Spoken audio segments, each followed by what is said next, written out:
There we go. So, welcome back, everybody. Great to see you all again. You have survived lesson one. Not everybody does. Tonight, we're building on what we learned in lesson one. So, we're going to step further into the Neo-Khuzdul, not just what the words mean, but how they fit together. We'll look at how nouns, numbers, and adjectives connect to each other, how dwarves count before they describe stuff. We'll look at how to attach a pronoun to a noun and a verb, and how Neo-Khuzdul often tells you more in one word than English or a lot of other languages do in two or more words.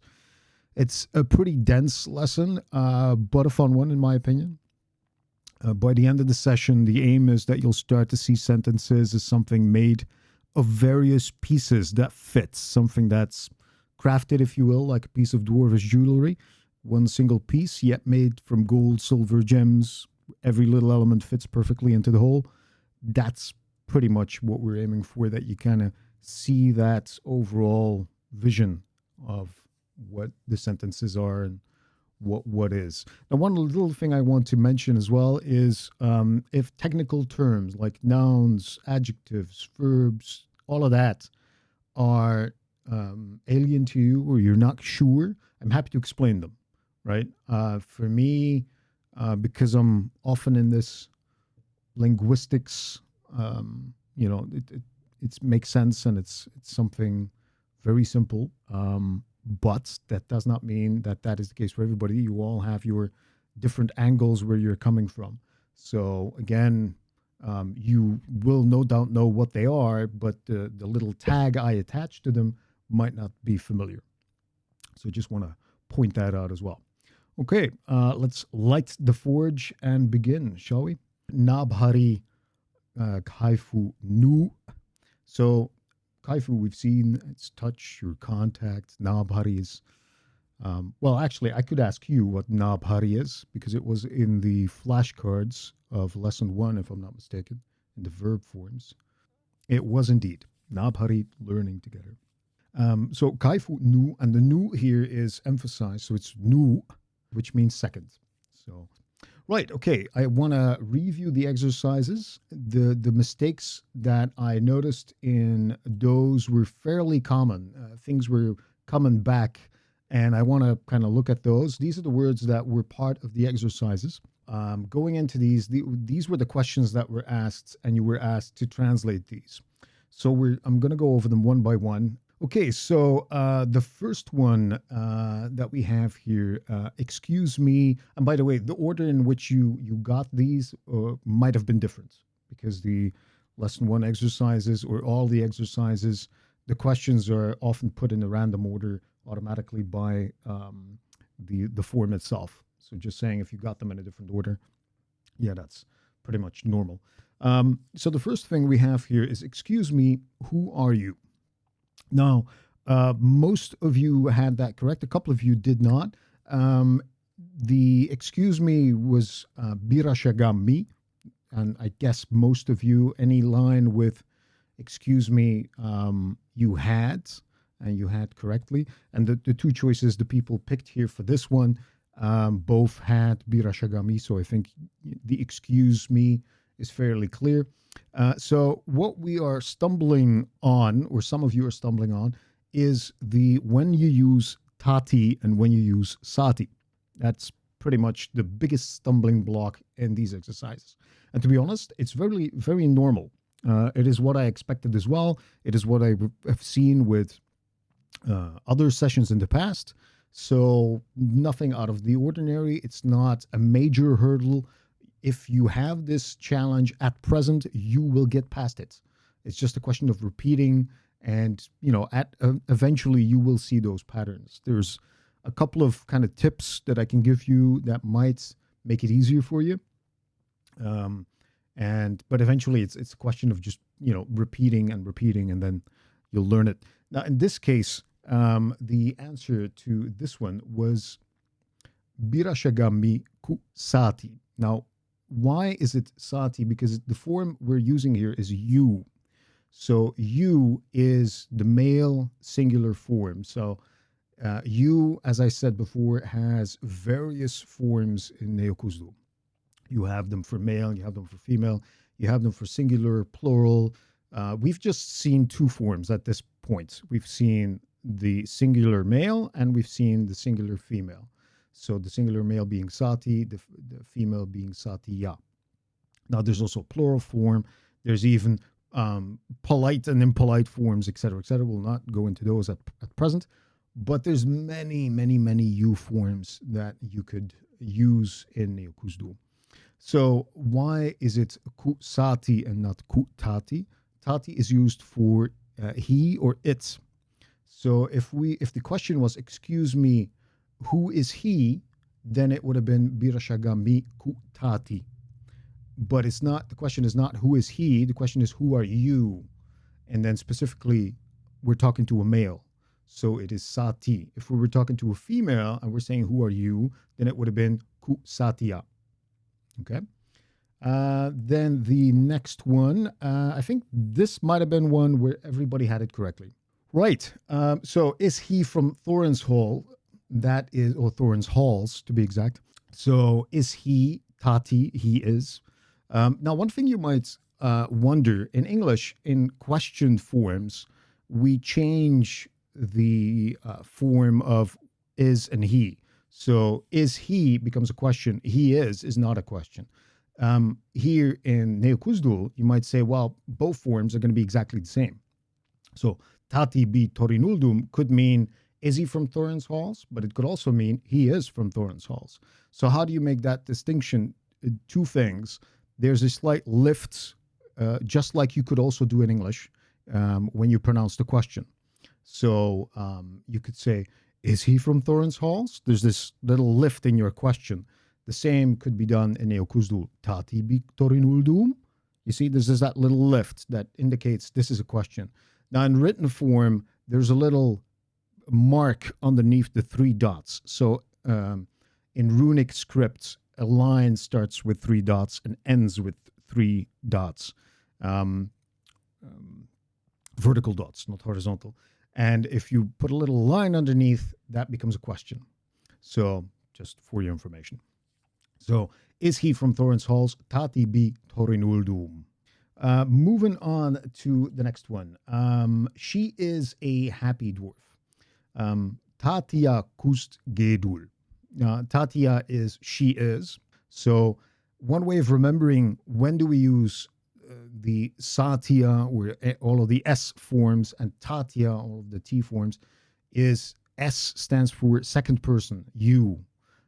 The T stands for third person, he, she, it, right? Or them, right? So which we'll see later, the plural forms.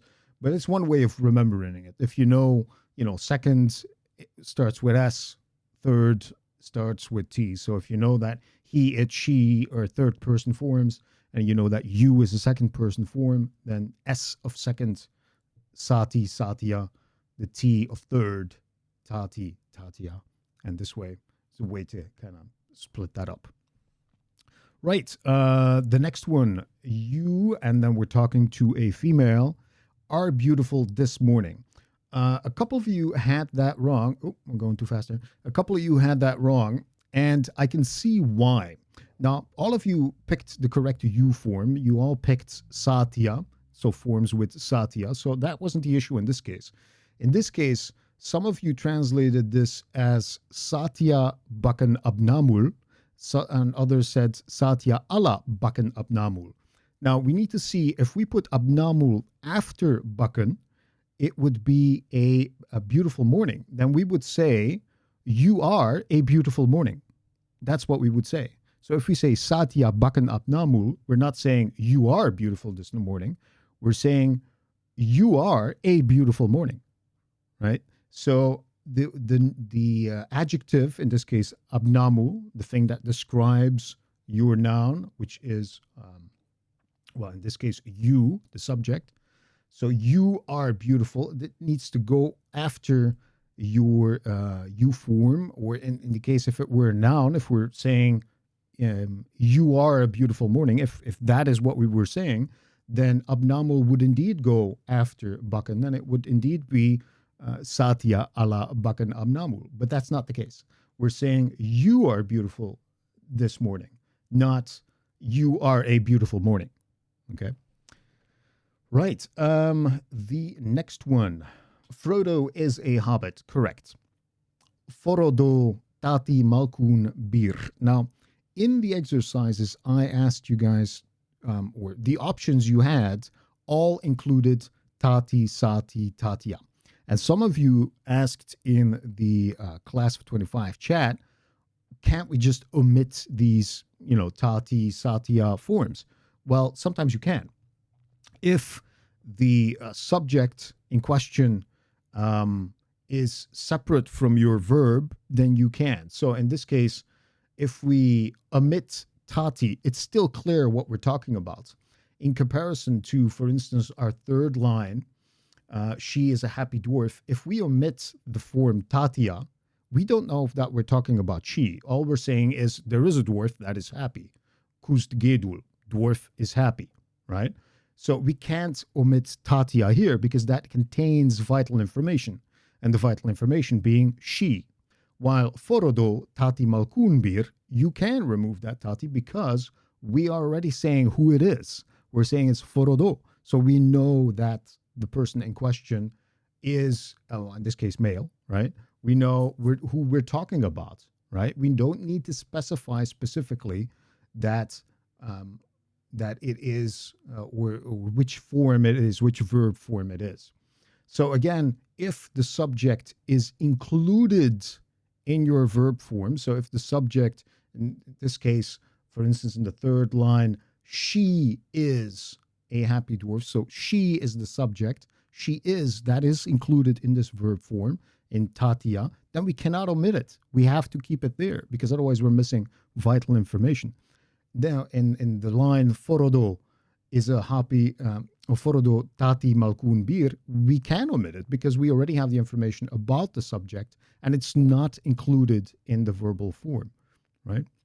So to be clear, I have made a specific document about when you can omit it, when not, very simply explained, telling you also what I mean exactly when I say the subject of a line.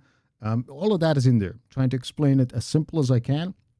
So I want you guys to review that as well in the post lesson material. Okay, next one. Dies daughter of Thrain is happy, right? Dies utrainul tatia gedul bir. Again, we can remove tatia. Why? Because we already mentioned the subject. Okay, dies here, dies utrainul, that is the subject that we're talking about. So we can just say dies utrainul gedul bir. That's fine. We don't need to put the to be form there. So again, that's to be form can be omitted, but for the sake of the exercise, we did put it there so that you had to pick the right form. So again, why is it tatia? Because we're talking about she, right? She is happy, and that's why it is. Okay, next one. Oh, going too fast here. Excuse me, wizard. What is that? So that is birashagami udar kut tati tada. Okay, next one. My pleasure. My name is Dies. So the translation for this is Amale imne tati Dies. Now, for some of you, that looks weird, and I can understand why. The reason is some of you see the name Dies, you think, okay, we're talking about a female here, so we're going to use the she form tatia. And that's what most of you went for. Well, not most of you, but a sizable chunk of you went for that. However, Dies is not the subject in this sentence. The subject is name. My name is Dies. So if we translate this line by line or word by word, is my pleasure, my name, it is Dies. Okay, the name has no gender. Now, the good thing about Neo-Khuzdul, which some gendered languages have, Neo-Khuzdul does not have. If something does not have an actual gender, right, you will not assign one to it. It just gets the it form. A name is genderless. It is non-form gender. So there's no gender to it. Hence, it becomes tati, which is it is.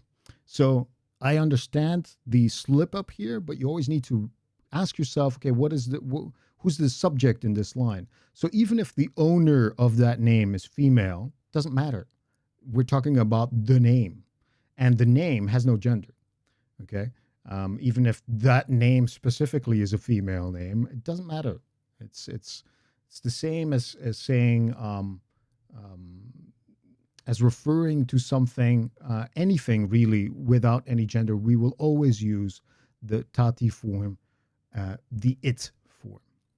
Okay, so it's very clear. Again, I mentioned this in the post class documents, so it's in there. Feel free to go through this. I think it should clear it up if you still have any questions about that. Again, the main thing is ask yourself, what is the subject here? What are we talking about? And then it should be clear that you need to use tati because we're talking in this case about name and not about these. Okay, next one. Here, what day is today? Kud nurt tati ala nurt. So the tati can be omitted because we already know what the subject is, and it's not inside the verb itself. Nurt is the topic here, the subject. So we could, or maybe we could just say kud nurt ala nurt. We could say that. What day is today? Then the last one, Smaug is an angry dragon. Usmog tati usluk kuzrul. Why tati? Because he is an angry dragon. Smaug is an angry dragon. So usmog tati usluk kuzrul. So he is, so it's tati and not sati, because otherwise it would be Smaug, you are an angry dragon. Okay, so these are the questions for the exercises of lesson 1. Right, moving on. Let me see to play the audio for you. So what we see here, folks, is a Dwarvish letter, nicely written, and we'll go through it. We'll just listen to it first. Urkal torin, ak minizu, kama manenzu, aglibizai kuzd, bitorin uldum, baha gamil kuttati bahul ragoluk. Taglibitati bifihnin gamil, imenhu borin.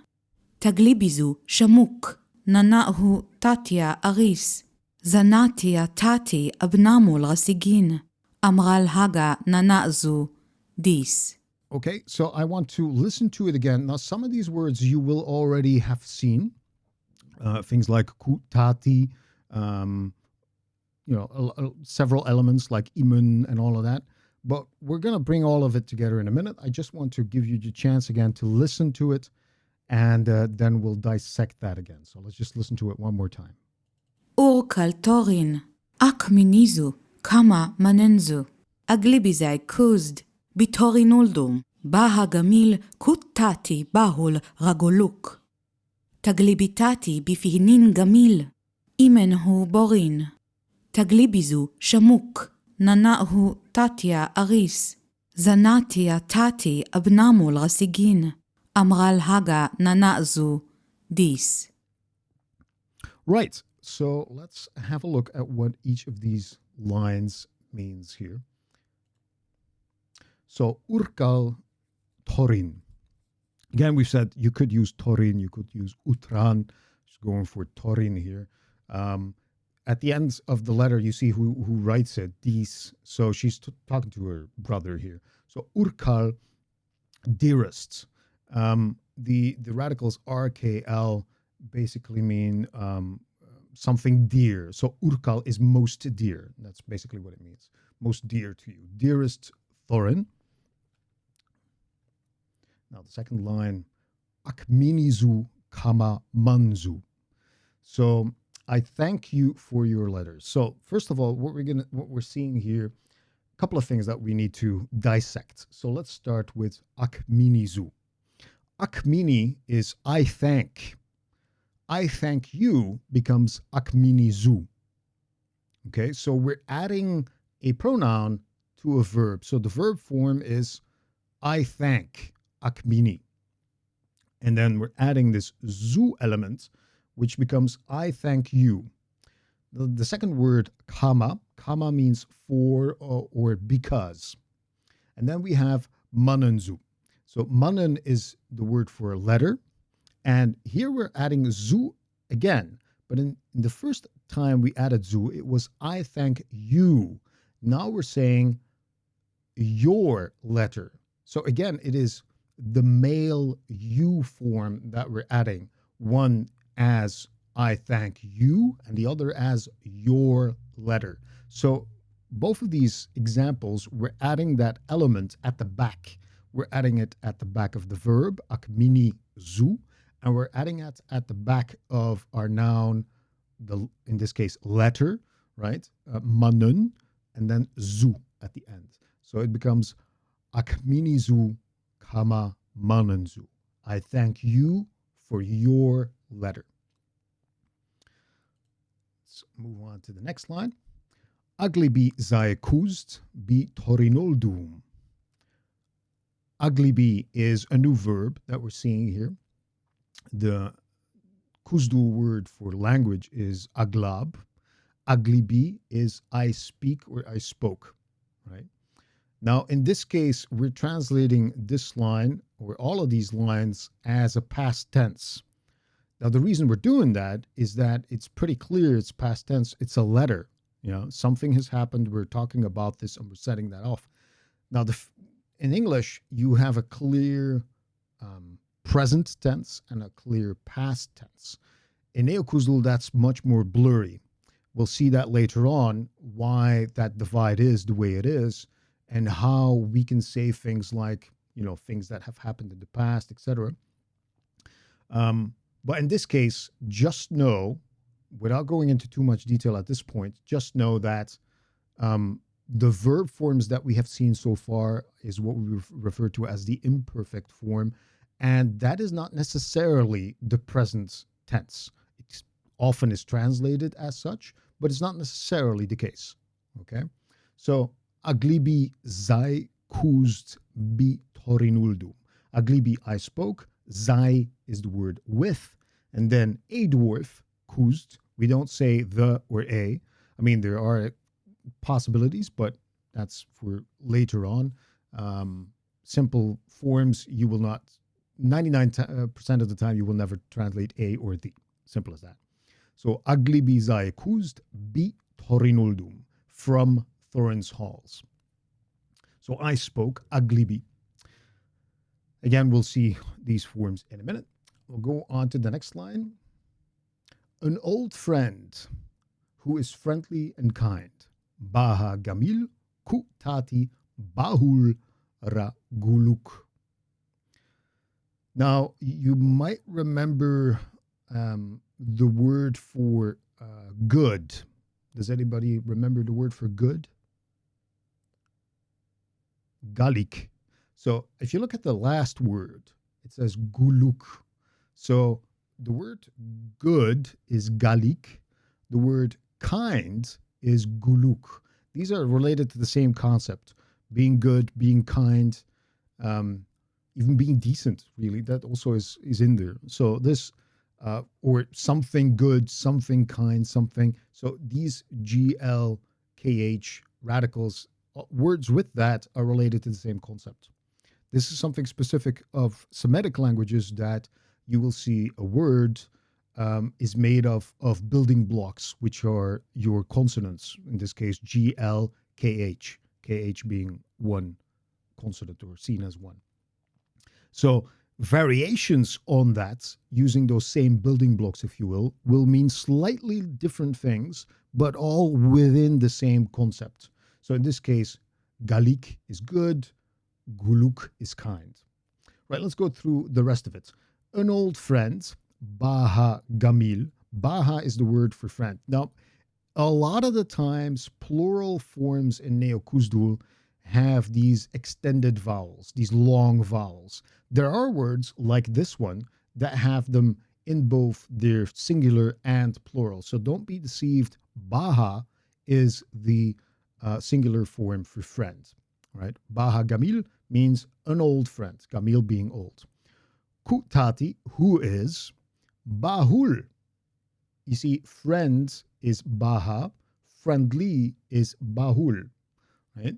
So baha gamil kutati bahul ra guluk, and ra is and.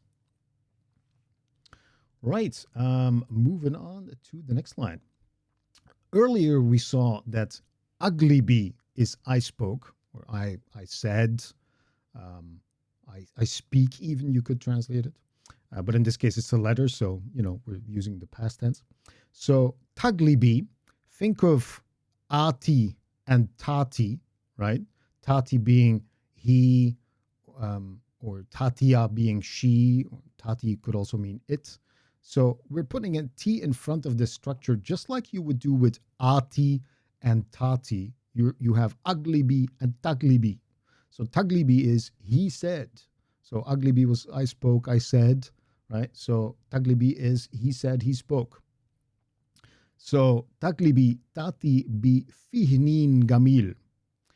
He said he is from the old school. So he is tati. So taglibi tati. He said he is from bi fihnin school gamil old. Again, remember, if we have a noun, this case, school, right? Or fihnin in Khuzdul, we will put that before our adjective. So our adjective follows that noun, not the other way around, as is usual in English. So taglibi tati bi fihnin gamil. He said he is from the old school. Now we have seen imun and imunzu. The next line says imunhu borin. Now imunhu, the who at this section here is his. So his name is Borin.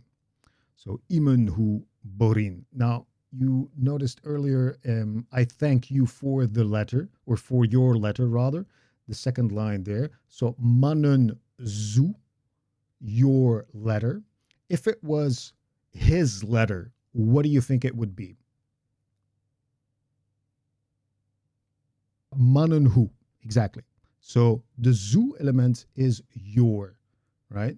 Manun is the word for letter. So if we say manunhu, it's his letter. So if we say imunzu, it's indeed your name, right? Now let's, before I dissect the next line where it says taglibizu shamuk. Now we know what taglibi means. We've seen it just earlier. Taglibi is he said or he spoke, right? At the beginning of the letter, we saw akminizu, I thank you, right? So if we know that akmini is I thank, and we know that agminizu is I thank you, then what do you think is taglibizu? Yes, he says to you, or he says you literally, but he says to you, greetings. So shamuk is the form that we use for pretty much hello and goodbye. Okay. So taglibizu is he says to you. Now the to you don't need to translate here. If we attach that, that's pretty obvious, right? He says to you, shamuk. Right. Next line. Nana hu tatia aris. So Nana hu, we saw imunhu is his name, imunhu. Now we see Nana hu. So Nana hu, the word for sister is Nana, and there's a little push at the end. There's a glottal stop. Nana hu is his sister. So the hu element that we attach means his. And then Tatia aris. Now Tatia, it's Tatia because she is aris, because the subject here is sister, and that clearly is female. So Nana hu Tatia aris. Then next line, Zanat dia tati abnamul rasigin. Zanat is the word for hair. To be clear, the plural, not just one single hair, the plural, zanat. And then we add the element dia. Now, dia is the pronoun that you attach that means her. So zanat dia, her hair, tati abnabul rasigin. Now you would say, hey, wait a minute. We're talking about she, right? Why, in this case, do we use tati and not tatia? Can anybody explain? Exactly. And the hair has no gender. And if the thing we're talking about has no gender, then we're using the it form, which is tati. Now, the last thing, kind of a touching closing, is lots of love, nana zu dis.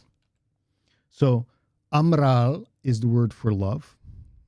Some might recall Amralime from the Hobbit movies. Amral is the noun love. Haga it means lots of, very much, very. That is what Haga means. So if you put Haga after a noun or even after a verb, you could put that. It makes it, it excels it. It makes it bigger. It means very much, a lot of. That is what it means. Lots of love. Amral Haga Nana Zu. So we saw earlier his sister is Nana Hu. We saw that we had Manan Zu, which was your letter, right? So it's your sister Nana Zu, and then obviously the name at the end. So let's listen to it one more time. Ur kaltorin, ak minizu, kama manenzu. Aglibizai kuzd, bitorin uldum, baha gamil kuttati bahul ragoluk. Taglibitati bifihnin gamil, imen hu borin. Taglibizu shamuk, nanahu tatia aris. Zanatia tati abnamul rasigin, amral haga nanazu dis. Right. So that's the section 2. Okay. So we want to put this a little bit into practice here. So what I've done is I've collected some of the words that we've seen. So zanat, nana, manun, fihnin, imun, baha, bahul, sigin, gamil, abnamul. Now, some of you have already seen some of these, or you'll recognize some of these, while others are new. We've just seen in the letter. Then it says here, use or islip, use the noun and then attach the pronouns my, your, his or her. So to be exact, a, which is my, zu, which is your, but then the male form, z, which is your, but the female form. So you know that we have you are in two forms, right? So we have sati and satya. So if we're talking to a male, we're going to say sati. If we're talking to a female, we're going to say satya. Now it's the same with if I say your house, right? And I say that to a male, I'm going to use the male form of your. So I'm going to use zu. So house, for your information, is zahar. So it would be zahar zu, right? If I'm saying your house to a female, I'm talking about her house. I'm saying your house, etc., then I would say zahar zi, the element z at the end, because that is what you use to use the your female version. Then we have hu, which means his, and dia, which means her. Okay, so these are a bit more explicit. I find it easier to grasp from English standpoint, because obviously in English you'll not split you and your according to gender. Well, you'll not even split it according to number, though in the past that was the case for English. But anyway, we're not going into historical linguistics today. Okay, so these are the lines that we're going to look at. Your name is long, her school is old, etc., etc. Let's start with the first one. We'll do that one together. Your name is long. So we have the word for name that we're going to have a look at. Now, it's listed here just for your convenience on the left. Some of you might recall the word name from the flashcards. Imun is name. Then we're looking, okay, it's your name, but specifically the male singular form. So imun zu, because we have to add that at the back of the noun. So your name becomes name your, if you will, right? So imun zu. And then we could translate is long. So it is, which would be tati. We don't really need to, because we already know the subject is name.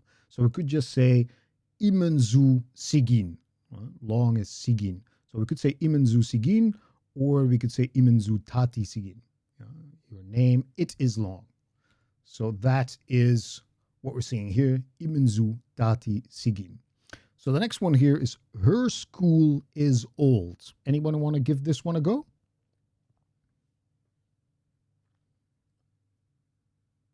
Fihnin dia gamil. So what we're seeing here, so fihnin is school, then we're adding her, which is dia. So fihnin dia, and then up to you, you could add tati or not. In your case, you said fihnin dia gamil. Perfect, works. Gamil is old. We don't need to add tati. You might say, oh, hey, we're talking about her. Well, no, we're talking about the school, which happens to be her school, but that's irrelevant. The school has no gender, right? There's no male or female school. It's just a school. So fihnin dia, her school. Tati, it is old. Again, we can leave out the tati. Right, next one. His friend is friendly. Anyone want to try that one?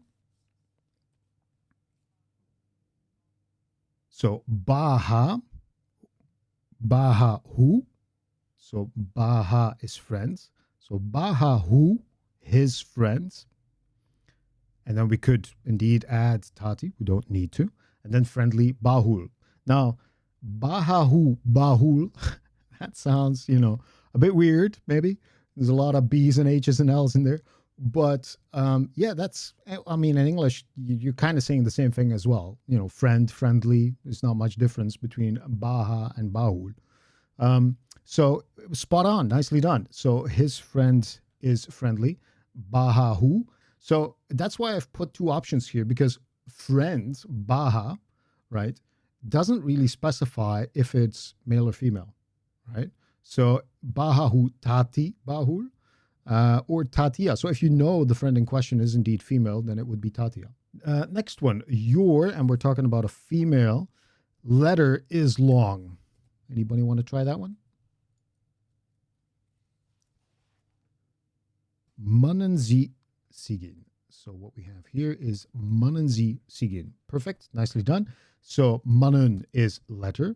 Then Sie is added because it's your and not any your, but the female one.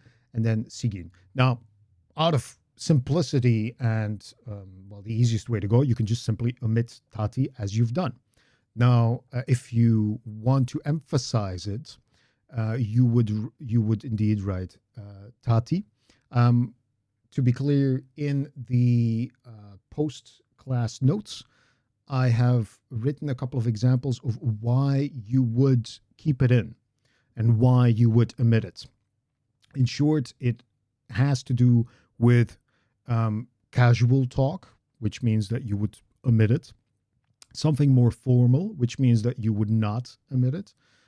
Or emphasizing, like, he is drunk, he is happy, she is married, question mark. These, if you want to emphasize something, then you wouldn't, you would leave it in. Let me put it that way. So that's another reason why that would be in there. Okay, next one. Your sister is beautiful. Anybody want to try that one?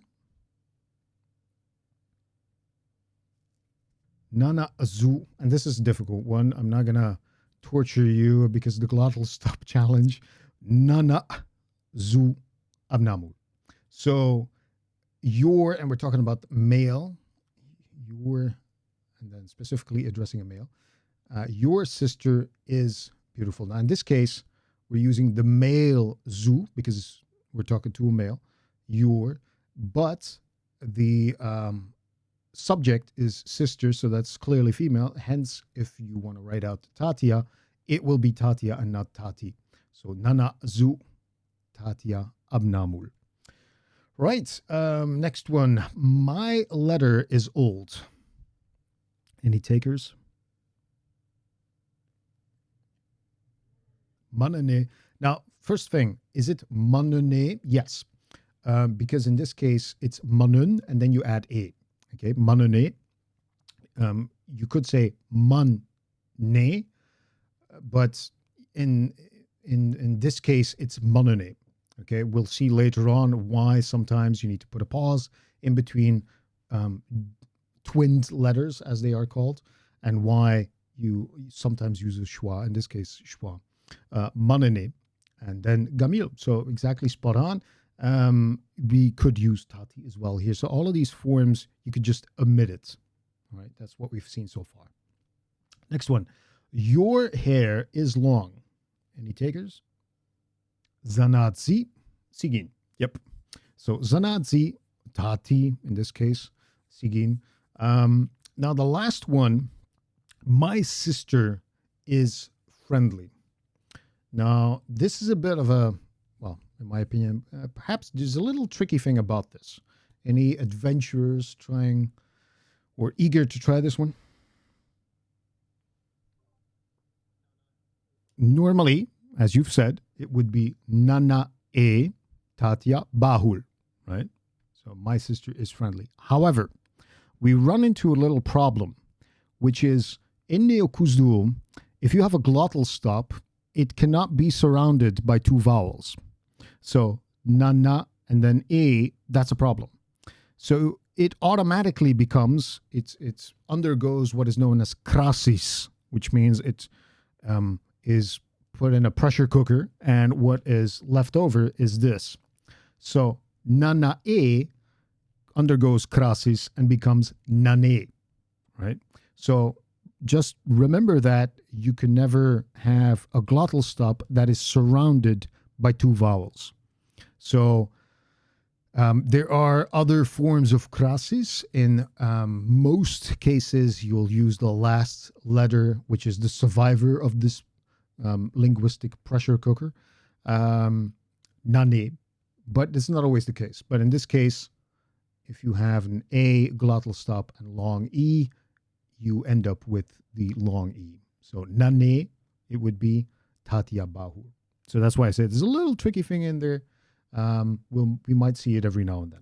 Okay, so I hope that the logic behind what we do with a noun and its pronoun, that we fix it to it, is clear and is logical in a way that, and also the fact that because we have a subject in the line, that we don't necessarily need to use tati or tatia, which is quite frankly a relief, I'm guessing, because you don't need to think about the form, you can just omit it.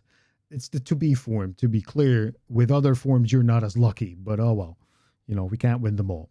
Now, we saw in the letter forms like aglibi and taglibi, right? And we also saw taglibizu, right? So here we'll have verbs, amzar galabi, by the way, that is the name for verbs. Amzar comes from the word to work, and galabi is words, so working words. For a lot of languages, actually, verbs are literally translated as working words. So here it's no exception. Amzar galabi, verbs, and then galabi, just words.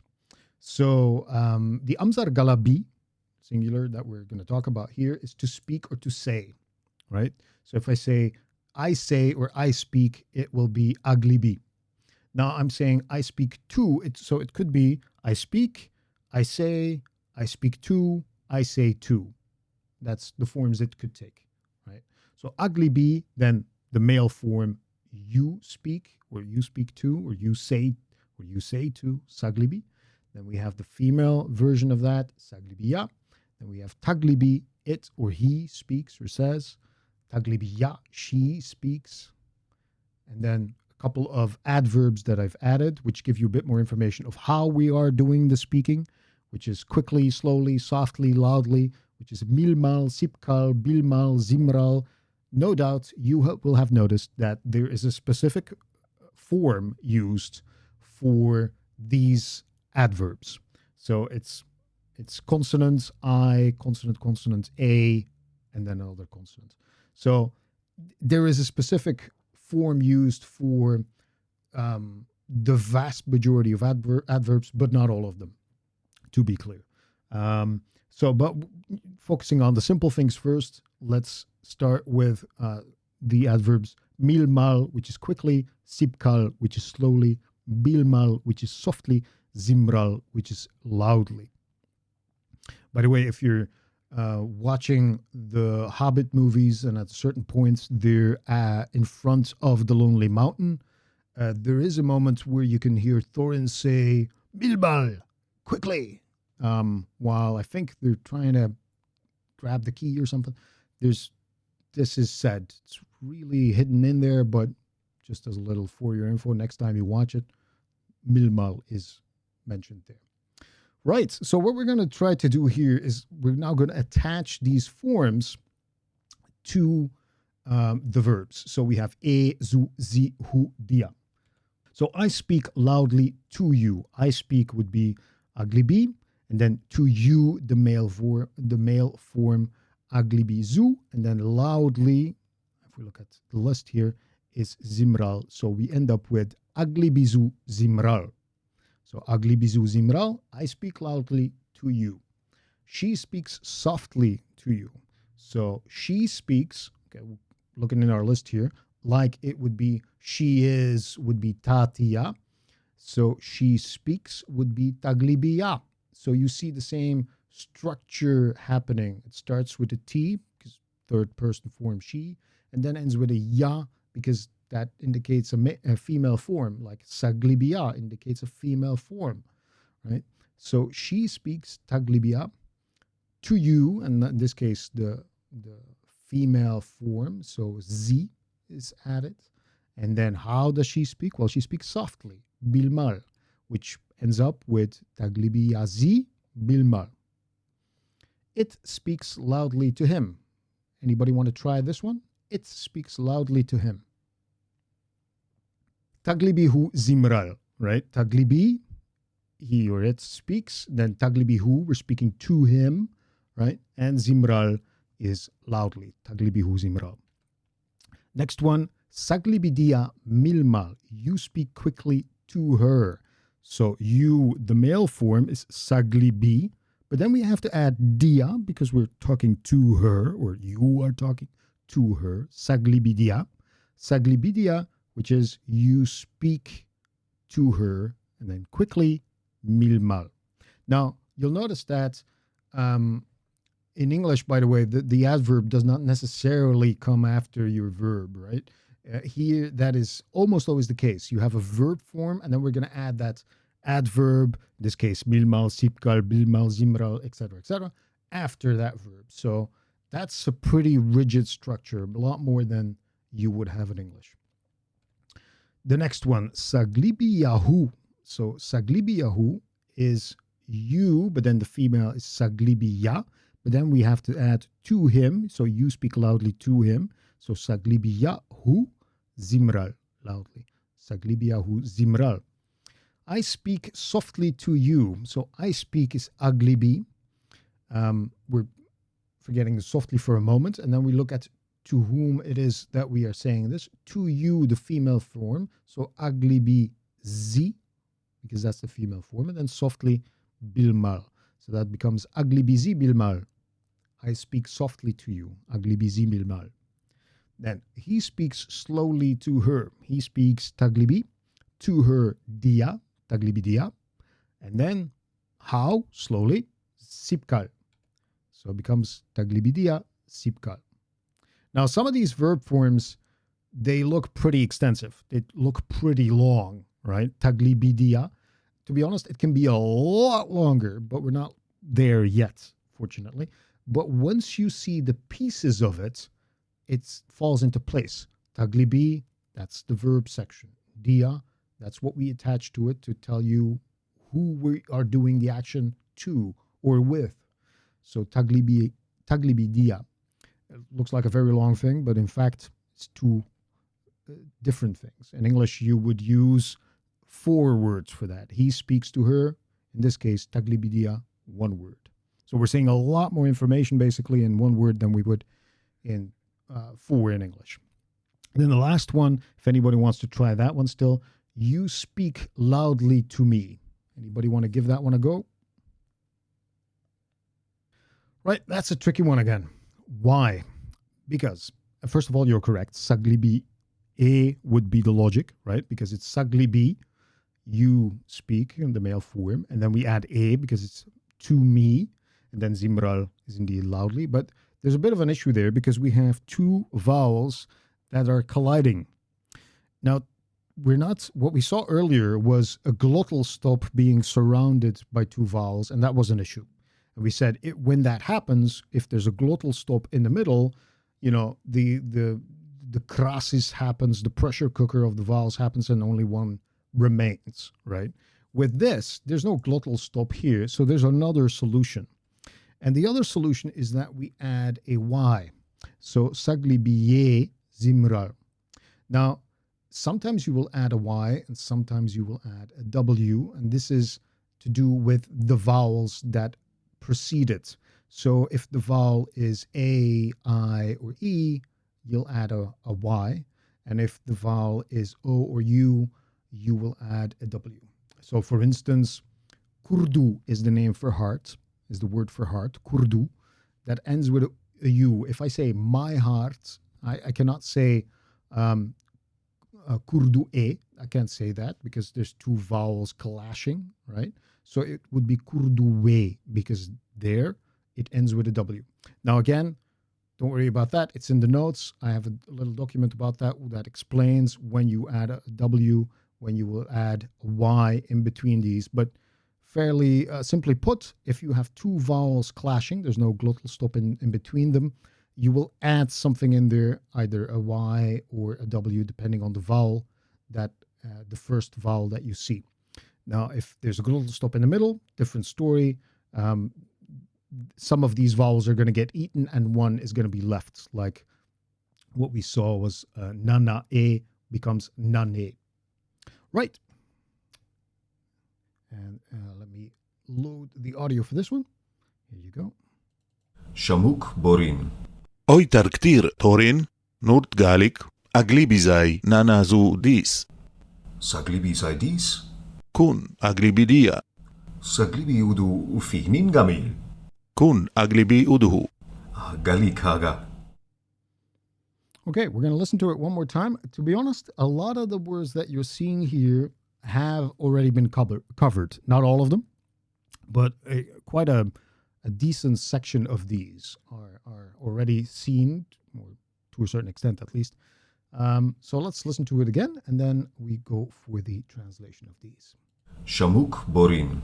Oitar ktir torin, nurt galik, aglibizai nanazu dis. Saglibizai dis? Kun aglibidia. Saglibi udu ufihnin gamil. Kun aglibi uduhu. Galik haga. Right, and now for the translation. So we have Shamuk Borin, greetings Borin.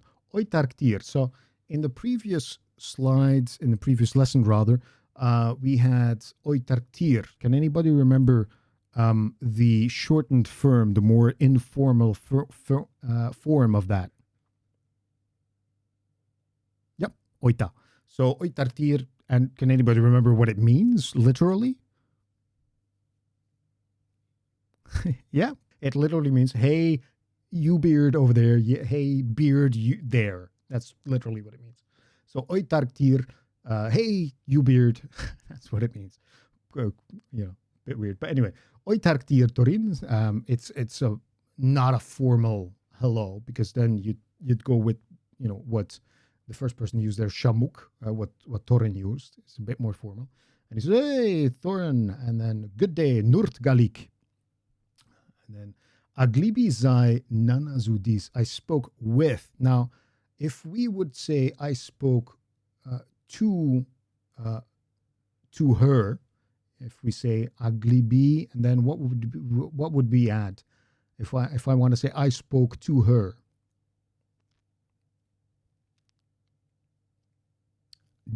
dia. So Aglibi dia, I spoke to her. But in this case, we're saying I spoke with. Now, if we're saying with, it's a different word. It's the word zai, and that's separate. So we don't say aglibi zai. We don't connect it into one word. It's a different word. So with, and then nana zu, your sister, because we're using the male zu here because we're talking to a male, and then dis. Person that asked, or Thorin asks, saglibi zai dis, you spoke with these. Again, saglibi zai dis can mean you spoke with these. It can also mean as a question, did you speak with these? Right? So while in English, you're going to switch the verb and the pronoun to indicate it's a question or not, like in English, you can also raise the tone, saglibizaidis, to indicate there's a question. Same here. Then, kun aglibidia. Yes, I spoke to her. Kun is one of the words that we can use for an affirmative. We'll see a few forms later on that we can use, but kun just means yes. Saglibi udu fahnin gamil. Did you speak about the old school? So saglibi udu, about. Udu is about. Fihnin gamil, school, old, literally, because again, noun first, then adjective. The answer here is kun aglibi uduhu. Now, about gets treated as if it's a noun. About it, uduhu. If we want to say about him, it's also uduhu because the hu element is it or him. What if I want to say about her? What would I say? Ududia. Yeah, this is one of those words. There are a couple of them that will let you attach that form a, zu, zi, hu, dia. Uduhu, ududia. About it, in this case, uduhu. And then galik haga. Then we've seen again galik and then haga, very good. Galik is good, and then haga, very much, a lot. That's basically what haga means. Right, the next thing is akash. Akash is numbers. So we're going to learn how to count. So mabak, ze, nu, gem, ramek, gamek, ges, haded, gimon, tager, sasek. 0 to 10. That's the basics, really. But I also want to kind of give you an idea of the logic of numbers. And I made a specific document about that for the post-class session because the logic of numbers is not the same logic as you will see in English. Okay, let us focus on the numbers 0 to, 9. Let's start with those at the left. And we'll look at anything on the right of that slide in a bit. But, so the numbers 0 to 9, mabak, ze, nu. So again, ze, nu, there's a glottal stop at the end. So we're pushing at the end. Ze, nu, gem, ramek, gamek, ges, haded, gimon, tager. Haded, by the way, resembles, linguistically, kazad. Kazad, haded. It has some of the same sounds in there. There's, coincidence or not, haded, there's the original 7 male dwarves. So one way perhaps to recall those. Now, I mean, the logic here is simply a question of knowing these by heart. Eventually, in the flashcards, I've made a series from 0 to 10. If you repeat them enough, you will know them by heart. You can say them back to front and front to back. It's the simple set, really. There's no tips and tricks for these. It's just a question of knowing them by heart and starting from there. Then if we look at the teens, so from 10 to 19, what we're basically seeing is that we're using 10 and then we're adding the units in front of it. So 10 is simply sasek, then 11 becomes zesasek, 12 becomes nusasek, 13 is gemsasek, ramek sasek, gamek sasek, ges sasek. There's a little line between ges and sasek, by the way, simply to indicate that these are colliding consonants. They're the same. Hence, we got to split them up just for clarity, really. So ges sasek. Then haded sasek, gimon sasek, tager sasek. Honestly, these are the easiest ones. Once you know what the word for 10 is, sasek, fairly simple. Just add the unit in front of it. So it's like English in a way, 14, 15, 16. So we have a unit and then we have the number 10 behind it, right? So zit sasek, nu sasek. it's actually a bit easier than English, because in English you have 10 and then you have teen, so that changes. In Neo-Khuzdul, there's no change. It's sasek, right? So it's haded sasek, nut sasek, ze sasek, ge sasek, you name it. It keeps the same form. So if we're looking at the tenfolds, so 20 is lihom. That doesn't look a thing like the number 2. Okay, so 2 is nu, 20 is lihom, 30 tarem. You know, apart from the fact that it ends with the same 2 letters, it doesn't look a thing like gem, which is the number 3. Zakem, 40. Well, kind of looks a little bit like ramek if you squint, maybe. But really, it's a different word. So what you need to remember about these tenfolds is some of them look alike, like haded and hadem, 7 and 70. Gimon and gimom, right? 8 and 80. Tager, 9. Tagem, 90. I mean, some of these, yes, you can see similarity, but a large chunk of them is really its own word, right? Now, adding something to a teen number is the same logic as you have with the teens, right? So, which is you have the units and then you add the tenfolds. So, as an example, if I would say 73, I would say gem hadem, right? Gem 3 and then hadem 70. So 73 becomes gem hadem. Let's try another. Let's say I want to say, 84. Anybody want to go for 84? Yep. Ramek, that's the 4 part. And then 80 is gimom. Now, in English, you say 80, so you start with the tenfold and then the 4, which is different from what you do with the teens, right? So in English, it's 14, so the unit 4 comes first and then teen, while with all the rest of the tenfolds, that's not the case, right? You will add your tenfold and then the unit. So in English, it's a bit messed up that you have your teens kind of following a different order than the rest of them. Khuzdul, that's not the case. The order is the same, like you have in the teens, which is first your unit, then your tenfold. Now, this is when we enter a little bit of the twilight zone, which is the 100 to 109 numbers, which is 100 is simply mihok. Mihok is 100. 101 is ze mihok. So far, so good. Makes sense. Ze is 1. Mihok is 100. Ze mihok is 101. No worries there. However, 102 is nu ze mihok. So literally, we are saying to 100. Now, why do you think this is? Why don't we just say nu mihok? Yeah, so that's the logic here between 101 and 109. We anchor it to ze mihok to indicate we are talking about 100. Even though the word 100 itself is simply mihok, right? So the word 100 itself is mihok, and then you anchor all of the rest to ze mihok. So to indicate we're talking about 100. So 101 is ze mihok, then 102 is nu ze mihok. So if I want to say 106, how would I say that? Yep. Nicely done, folks. Guess zemihok.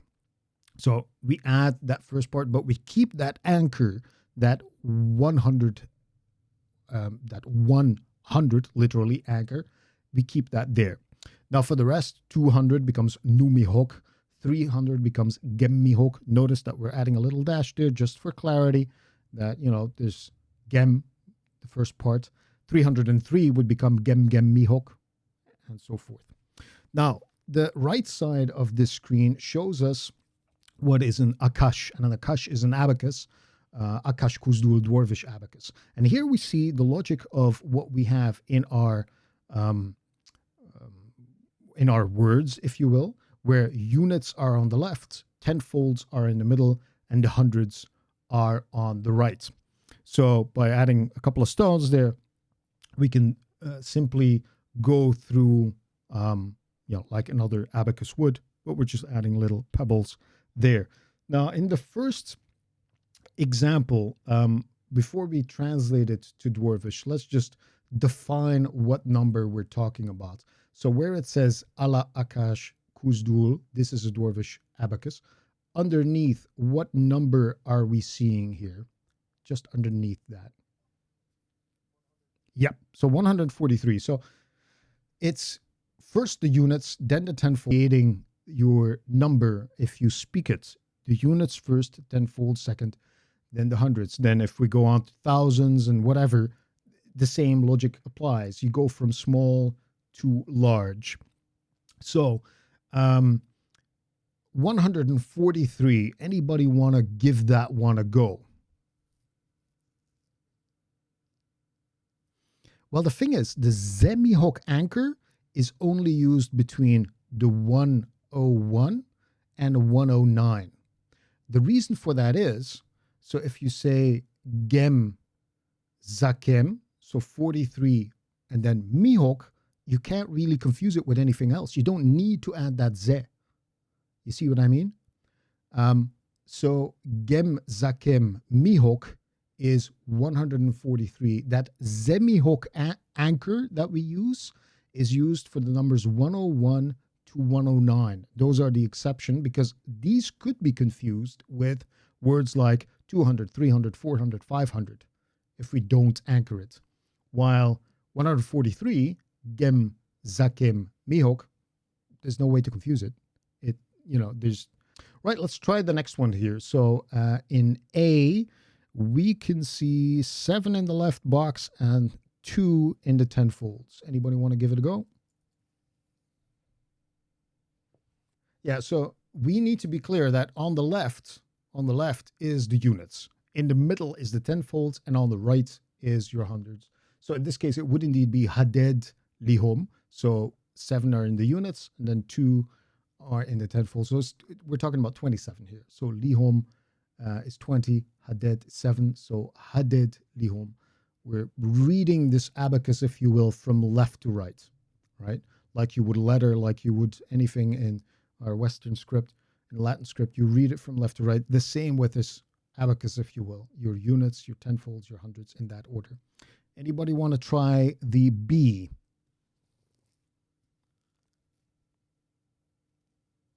Yep, perfect. Zet ganem. So there's one little tiny stone in the units, and then there are 5, which would be ganem, 50 in the tenfolds.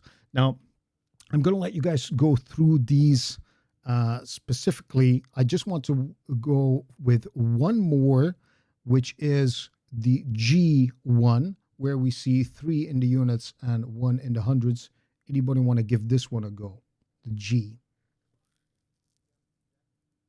Yes, because it is between 101 and 109. We anchor the Z mihok in there to indicate we're saying 103 and not 300, which would be gem mihok. So gem ze mihok and gem mihok, 2 completely different numbers. One is 103, the other is 300. Right. Another thing I want to mention there, you see the number 653, gem ganem ges mihok, is writing. We will split any number that goes above 100. We will split anything below that 100, also with a little dash for clarity. So hence, gem ganem, the 53 is still joined. And then ges mihok is, well, our hundreds, right? 600 in this case. So there's also a little dash there. So that's just for clarity how that is written. Okay. Then we are moving on to the next one. Now, what we want to do here, and to be honest, it is a dense one, so I will need to move through some of this a bit quicker, because otherwise we're going to go way over time, which is how do we combine adjectives and numbers? So adjectives or addition words, aftag galabi, and then akash, which are the numbers. So we saw earlier, an akash is an abacus, akash are numbers. So the words that we're looking for here is narat, which is days, suluk, dragons, kaza, dwarves, Malkan, hobbits. Nana, sisters. Iman, names. Manan, letters. Tarag, beards. And then we have all our numbers there in the top right corner. Mabak, ze, nu, gem, ramek, gamek, ges, hadet, kimon, tager. And what we're going to do here is then, what do we do with some adjectives? How do we form those?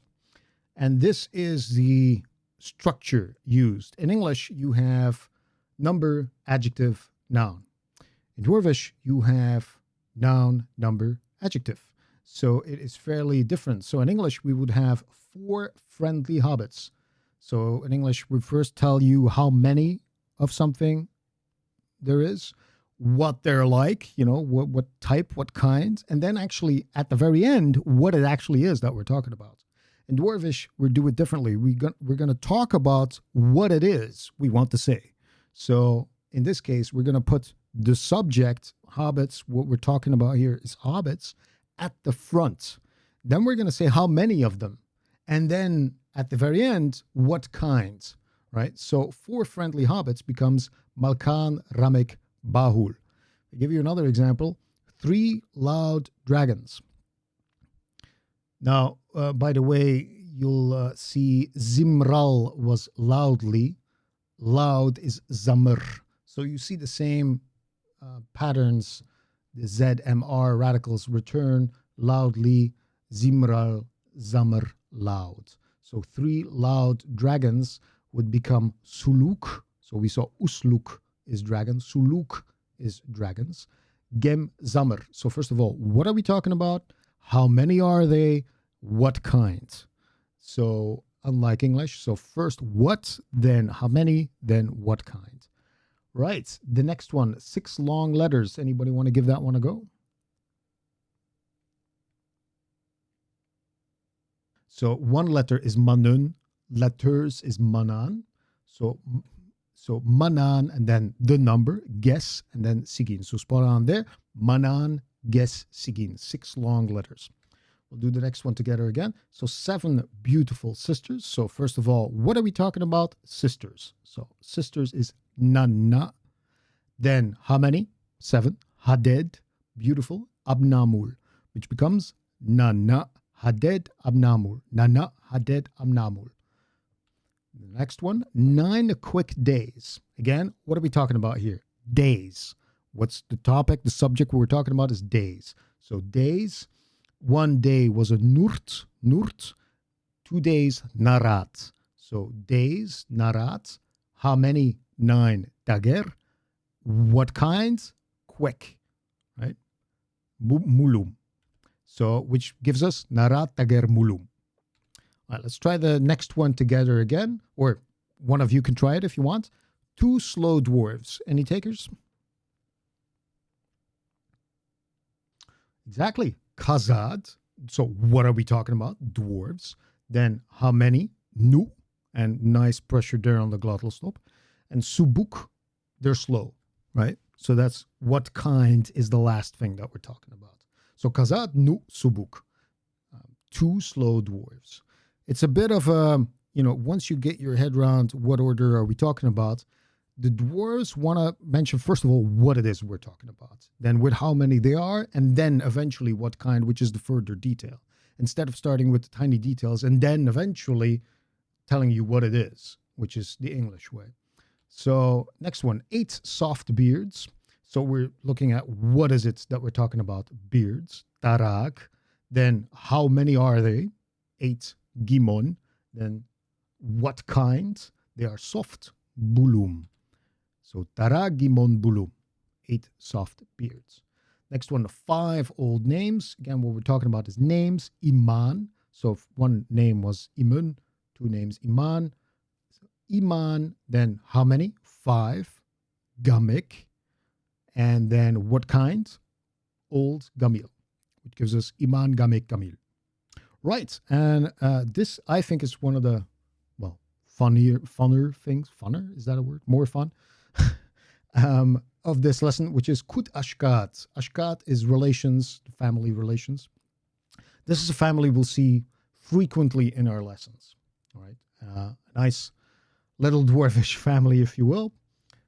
kid's doing a little bit of mischief there. But anyway, let's talk about what relations we're seeing here. Now, what I've done is I've made a little family tree here. We have Gror, Alma, Groi, Greina, Gromi, Gilta, Gili, Ili. Now, you might see that Groi being married to Ilta does not have an image. She was also not in the family portrait.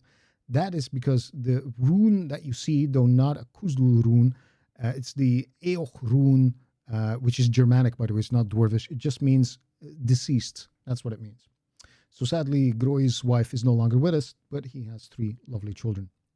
And that is what you're seeing here in this image. 2 grandparents, then 3 children of those, which is Gror, Alma, and then Gilta, Gili, and Ili, the Dwarvish kids. Now, at the left, I have put what the most common used form would be for these names. So Ugror, Ugroi, Gireina, Ugromi, and Gilta. As you know, names like Gror can't be used in Neo-Khuzdul because that goes against how words are pronounced in the language. You cannot have 2 consonants at the start of a word.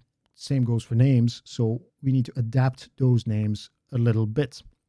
So we're going to look at what these relations are. So starting with one thing that you need to keep in mind is if we want to say this is the brother of, or this is the sister of, or the father of the mother of, we will add u to the end of that specific word. So brother of, we'll add the word brother and then u behind it to indicate of. So keep that in mind. So let's go through the basic relations. Adad, which is father. Amad, which is mother. Karm, or the general variant Nadat. Karm is something used Ereborian. The general variant Nadat, both mean the same thing. They mean brother. Then we have Nana, which we've already seen, which is sister. Then we have Nanu, sister of. This is an exception because you might recall that we have, like for instance, if I say father of, it would be Adadu. There's no conflict. There's no issue there. Nana, Nanu, sister of, because we add that u and there's a bit of crassis that happens there and the result is Nanu, sister of. Now the crassis here is a little bit different than the one we saw earlier because we're talking about different letters involved and also a different construction, but we're not going to go into detail. What you need to know is it's Nana, sister, Nanu, sister of. Because we could not say Nanau. That's not permitted because you would have a glottal stop surrounded by 2 vowels. Then we have Nadan, which is child. Irak Adad, uncle. Irak Ahmad, aunt. Now, before we go on to the next one, Iraq means side or to the side. Now, literally, if you look at a family tree, they will be to the side of the person that you're, the Adad, the father, or Ahmad, mother. So side father, side mother. That is literally what it means. So uncle and aunt. Then we have son, which has 2 versions. You have Yand, which is again Ereborian. So like Yanad Durinul, sons of Durin. Yand is son. The general variant is Dashat. So Dashat and Yand. Same thing, both means son. And then you have Nata. Nata is daughter. And Irak Nata then becomes niece, side daughter. Now, if we know that Irak Adad is uncle, Irak Ahmad is aunt, Irak Nata is side daughter, is niece, what do you think nephew would be? Bingo. Now, you might say, hey, why not Irak Yant? Well, Yant is only used in Erebor for son, not for nephew. So Irak Dashat is nephew. So which is the general form, Dashat for son, as we've noted there.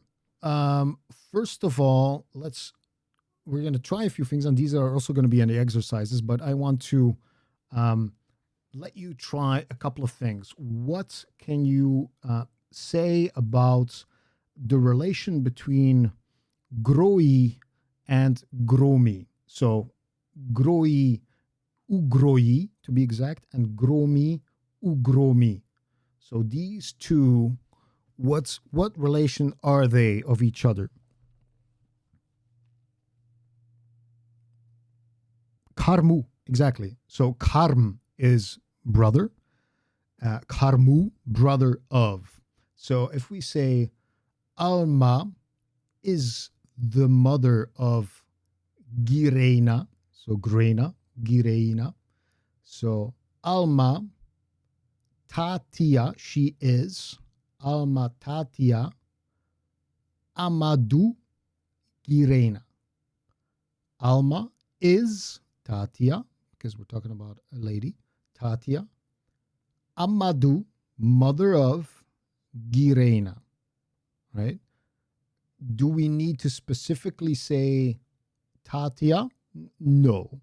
You could say Alma Amadu Gireina, right? You could say Alma, mother of Gireina. You don't need that to be form.